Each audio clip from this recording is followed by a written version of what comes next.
Gehenna, Where Death Lives, 2018. Directed by Hiroshi Katagiri, starring Doug Jones, Lance Henriksen, Patrick Gorman, Simon Phillips, Sean Sprawling, and Eva Swan. Synopsis: a scouting party are exploring the picturesque island of Saipan, with the intention of tracking down the ideal place for a new resort. These efforts are exacerbated somewhat by the incensed locals, who take objection to how the group are disrespectfully traipsing all over the island's cultural heritage. In spite of this resistance, the team eventually discovers the perfect spot, remote, tranquil and situated right next to a gorgeous beach. They are about to sign off on the idyllic location, when they inadvertently stumble across a derelict WW2 bunker. Theorizing that this underground complex, a remnant of the former Japanese occupation, might cause some structural problems for the coming resort, the gang foolishly opt to investigate further. As you would expect, paranormal shenanigans ensue. Gehenna, Where Death Lives doesn't have much going for it, but it does boast one of the most fitting taglines in cinema history: some fates are much worse than death. Indeed. For instance, you could 1. Awaken underground, unable to see or breathe, prematurely entombed within a small, wooden coffin. 2. Contract a debilitating wasting disease and slowly wither away as your loved ones watch on in bewildered horror. 3. Be condemned to a lifetime of grueling labor, at the mercy of an illegitimate dictator who threatens to punish your family for any perceived slack. Every day you come home weary, beaten and afraid. Afraid that, no matter what you do, no matter how hard you try to save them, your children will inevitably succumb to the same miserable destiny.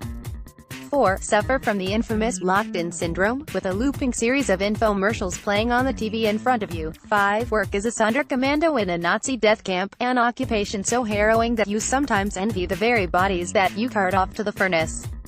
6. Watch Gehenna, Where Death Lives. Should you find yourself in the latter scenario, then there are very few people in this world who will be able to understand your pain.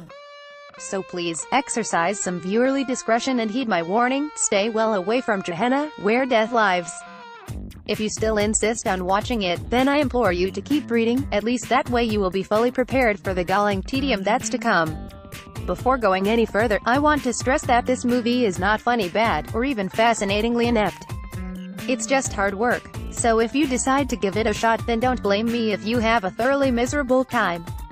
Because this is nothing but turgid, uneventful claptrap, completely devoid of scares and entirely lacking in narrative coherence or basic entertainment value. Like me, you may have been lured in by the film's promise of recognizable character actors, like Doug Jones or Lance Henriksen. If that's the case, then you will be pissed to discover that their combined screen time is approximately 180 seconds, with one of them quite literally phoning in their performance from behind a desk. To be crystal clear, this film is not the Doug Jones vehicle that the poster is selling you. It doesn't remotely hinge on one of his signature creepy characters, he just happens to be in it for a solitary scene and then a couple of insert shots thereafter. Still, apparently that's enough to hang an entire marketing campaign on. Your justified sense of rage will doubtlessly swell further, when it turns out that the actual leads of this rotting garbage pile are a bunch of clueless amateurs, who deliver their lines so awkwardly that you'll swear they've never had to use vowels before. To make matters worse, the filmmakers presumably thought that lights were only for highfalutin Oscar movies, and so elected to abandon them altogether. It certainly feels that way, with some sequences being so needlessly dark that they might as well be in a radio play for all the difference it would make. As a result, the majority of your viewing experience will be spent hopelessly squinting, trying to discern what the hell is happening on screen. Rest assured, it's a waste of effort. Just save your eyesight for something that actually deserves it. Oh, and you will also be subjected to relentless attempts at psychological horror, courtesy of a supernatural curse that only makes sense because every character in the film has unaccountably suffered a recent bereavement. It's thoroughly unclear what would actually happen them otherwise. I suppose the curse would just skip them out. It's around this point that you will start to notice that the movie is not only intolerably generic and dreadfully acted, but also oppressively stupid. This notion will be later substantiated when a character wanders into a dimly lit room and posits that it looks too similar to all of the others. Upon making this observation, he inexplicably reasons that he must be stuck in some kind of temporal loop. He says this, despite the fact that bunkers aren't exactly known for having varied interior designs. In fact, it never once occurs to him that maybe the reason the rooms all look the same is because they're all dark, gray and empty.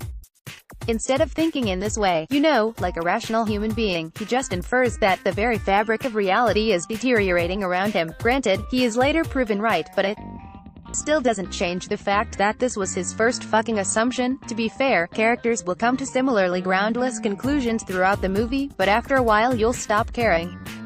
You're already long past trying to make sense of this nonsense. You just want it over with. So whenever someone makes an out-of-nowhere remark, or formulates some kind of bizarre and unmotivated plan, you'll just roll your eyes and mutter, fine. Whatever it takes to get to the goddamn ending. Speaking of which, as we approach that long-overdue climax, which involves a twist so heavily telegraphed that Mr. Miku could see it coming, you'll begin to feel a deep-seated anger. A hateful sensation, one that is festering somewhere deep within your very being. If you're wondering why you're feeling this way, it won't be thanks to an opportune organ failure, which would be a sweet mercy, but because you've just realized that nothing in this movie is of any consequence whatsoever. Indeed, until the last couple of scenes, it's all just people aimlessly wandering around in the dark. Evidently, this is all part of a calculated effort to stretch the runtime out to an arbitrary 100 minutes, when 80 would have clearly sufficed. Heck, even that's being generous. There's not enough material here to justify a 15-minute short, never mind a full-length feature. And then as the credits begin to roll, it finally hits you. The eureka moment. At long last, you understand.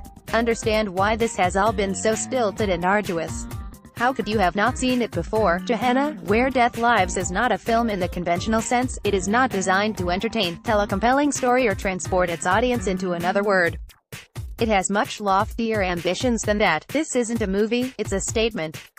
And that quote on the poster, it isn't a promotional tagline. It's a lesson. A cruel, painful lesson, one that you have gradually come to appreciate. You see it now too, don't you? There are some fates worse than death. Flickering myth rating, film, movie, Harrison Abbott.